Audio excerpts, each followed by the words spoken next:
So for a while, I've always wanted to talk about this. What do you call it? Instant gratification versus what do you call it? Long-term benefits. That's one of the most, for me at least, it's one of the most difficult things to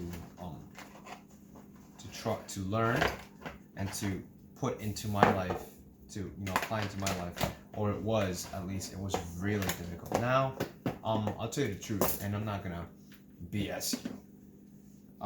Because as a kid, a lot of grown-ups BS me, letting me know, like making me think that the whole world is just gonna be, a nice place, a very nice place, and everything's gonna be just fine, and I just have to be a nice person. And it doesn't really. And when so I thought about that. I would take what the grown-ups told, because supposedly the grown-ups know more, which they do, but they just, I think it depends which grown-up.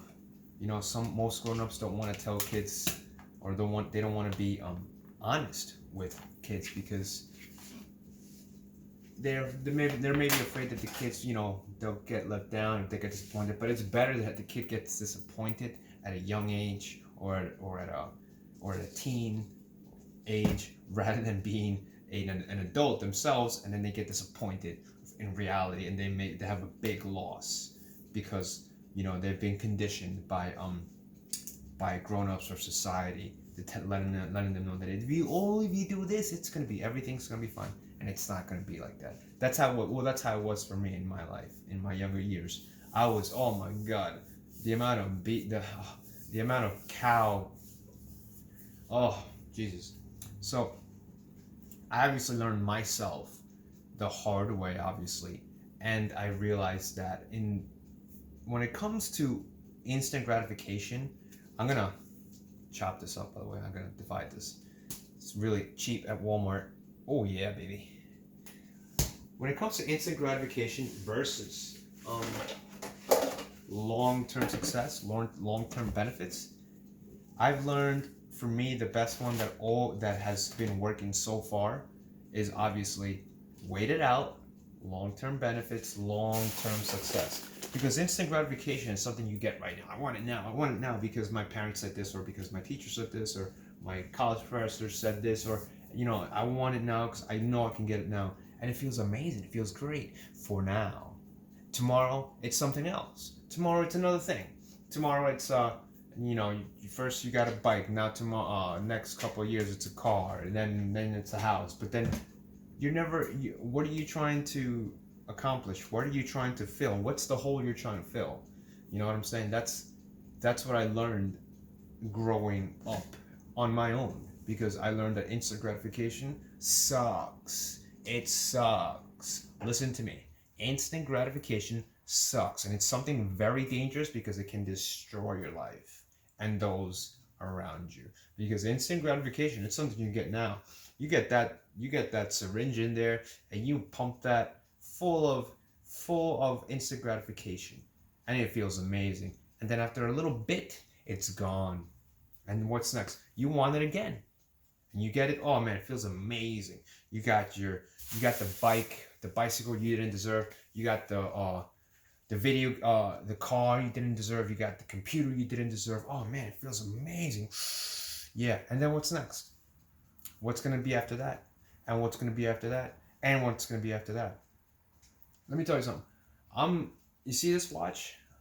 This is a Garmin Fenix 3. It's a sapphire. Now this watch is a really good watch, because it's been able to withstand a lot of dings, it's very, very rugged watch for a very, very rugged lifestyle, right? So I bought this watch in February 2017 for $300, refurbished. That's how refurbished. So that means this watch was used. That's how expensive these watches are. Okay, and it's a good watch. It's an amazing watch. But ever since I bought the watch, I was putting away every week, maybe $5, $20 in a month. $5 here, $10 there, right? And all that added up until now, into about like $600, right? Because I knew that in the future, I was going to get myself another watch because I kind of need one now. It's about time for me. That's the way I feel it, because now I have the cash. You understand what I'm saying? So I could have bought the Phoenix during that time. I could have bought the Phoenix 5, which was that one, I think, was, when it came out, it was like $799, or I think or $699, depending which version you get. You got the Phoenix 5, you got the Phoenix S, or the Phoenix X, right? I'm getting the Phoenix 5 X Plus, and that's still an old, that's still a 1-year-old watch now, compared to the Phoenix 6 that just came out this year. But I don't want to get off topic. I mean, that's how frugal I am. I'm getting the older version, brand new still. And it's still a good watch. I've read a lot of reviews, and I'm not getting the 6 because it's too expensive, and just for some of the features that it has, I don't really need it. I'm good with the Phoenix 5X Plus. So, and I'm selling this one, by the way. But I don't want to get into that. What I'm saying is that I put the money. I could have gotten the Phoenix 5, but then I would have been like $800 short, and I probably would have bought it all, like half this on credit and half cash. But then again, I'm like, no, I just want the Phoenix 3. It's still a great watch when I bought it, and I just feel like, like, I'll wait it out, relax. There's no rush. There's no rush. You don't have to. If you don't need to get it, then don't get it. You're chasing the feeling. You're not chasing the item.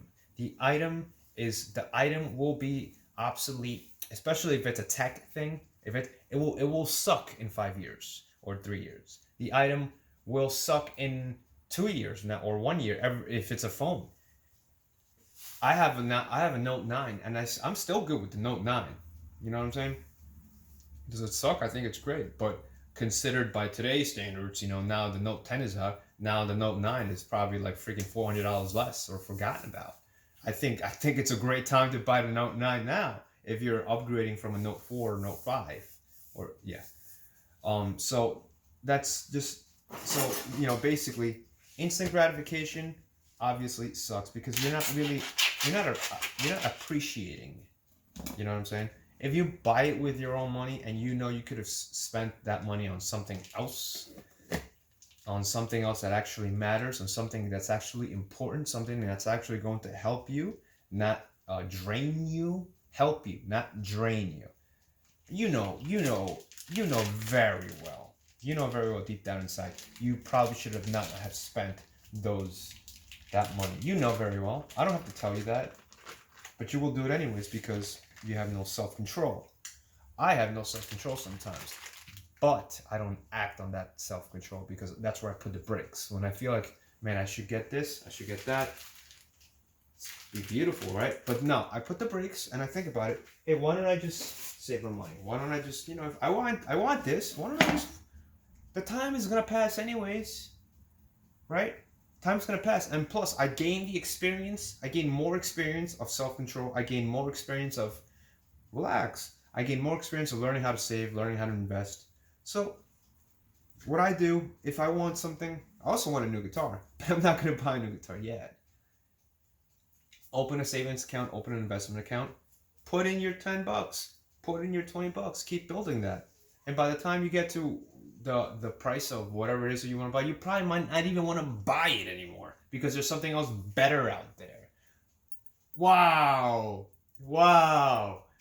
There's something else better out there. So I still have a child's mind when it comes to, toys and gadgets and all that, but I don't let it take over me, because I'm more of a I value money, because with money I have more of a choice.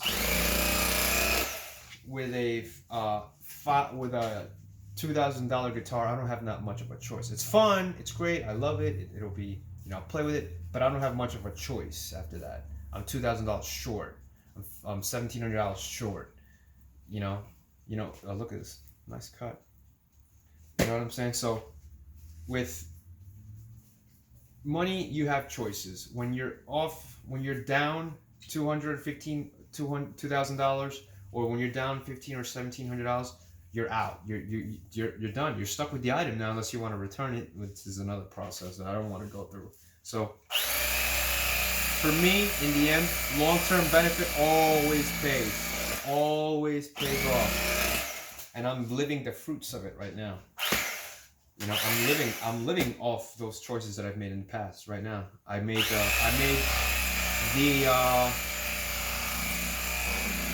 decision to move to the state, and I saved a lot of money in during that time. I could have just been a dummy and just been, oh, I want this and I want that and I want this and I want that and I want this, and I would have had like 3 guitars. I would have had like 2 watches and have like $2,000 left to my name in my bank account and $300 in my savings. Sure, I have all this stuff, but how much am I worth? How much do I have? How much can I do with? 0. So that's just long-term decisions and long-term investment in something always pays off in the future, because the future is going to come whether you like it or not. The present is right now, and if you want to live in the present, you're not going to live for the future. And if you want to live for the present, you're going to suffer in the future. You'll enjoy the present, but tomorrow you don't have that money anymore. You don't have that choice, those opportunities anymore. And you know, people do it to themselves, and they keep going and going and going. They never learn. They can lose all the money they want. They can fall flat in their face, and they still never learn. Some actually do, and I'm grateful for those people. I'm really glad for those people. So that's just my little take on instant gratification versus long-term benefits.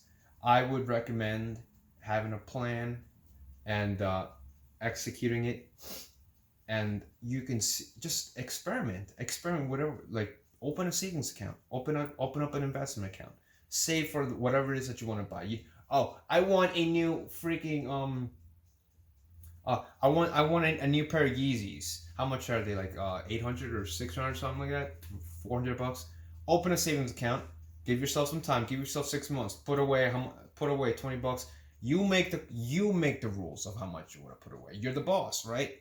Or are the Yeezys the boss? Or is society the boss of you, telling you what you should buy, what you should be wearing? What determines what makes you look cool? Who's the boss here? Are you the boss, or the advertisers, or the girl you're down the block you're trying to impress? Who's the boss? Are you or them? You determine that, right? So at the end, open up, have a plan. Try to experiment, see how that works. See how much money you come up with in a year or 6 months. Oh my God, no, that's not a long time. It's not a long time. Trust me, it's not a long time. Time will pass by. Anyways, whether you like it or not, time is gonna pass by. So anyways, see what you can do, and then, you know, if you're probably gonna come up with more money than you could possibly ever think of. But that's just my take. What do I know, right? I don't know much.